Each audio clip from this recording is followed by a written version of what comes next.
Welcome to this training video, which is going to talk about rotas within care control. This video will focus on the concepts of rotas and how they work.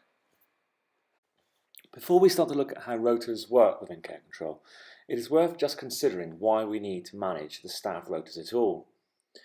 We must remember, staff make up by far the biggest cost for any care home. This cost could be between 40 and 80% of the care home's turnover. By maintaining an accurate record of who is working, you can ensure that you have the correct number of staff for the residents under your care. Staff are aware who is working when, who their colleagues will be. You are able to allocate residents to specific staff members ahead of time. That you know when you have a shortfall in staff in good time. That your staff costs are clear and under control. That your visibility of agency workers used is clear and under control. Having control of staff costs and staff attendance is critical to the successful operation of a care home. Rotas in care control are based on a fixed 4-week rotation. They are not date specific. They run continuously until they are changed. They are used to provide a template of the hours that are needed. They provide a true reflection of the staff costs, and they can include placeholder staff if not all the shifts can be assigned. Changes are then made to this rota. Changes are date specific.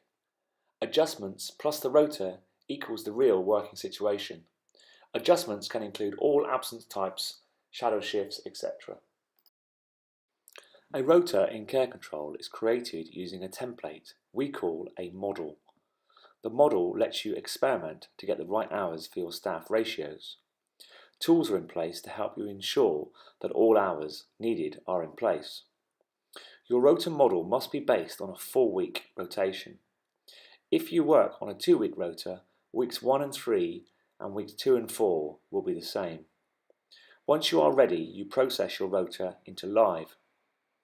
Your rota can only go live on a Sunday or a Monday.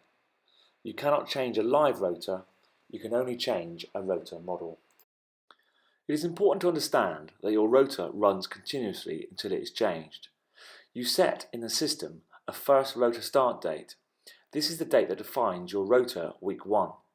From this date, all other rota weeks are defined.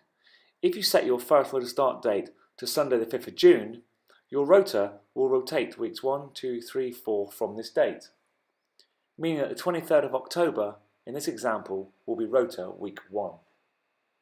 Okay, to recap, a rota is created using a rota model. The rota runs continuously from a set start date until it is changed. You cannot change a live rota, you can only replace it with a new rota model. Rotas go live on Sundays or Mondays, whichever your organisation uses. You make adjustments to the rota to reflect what has really happened. You must work on a 4-week rotation. You can include staff placeholders if you do not have enough staff to fix onto the rota. You should include all required hours to provide an accurate staff cost. You cannot change a live rota. You can only change a rota model.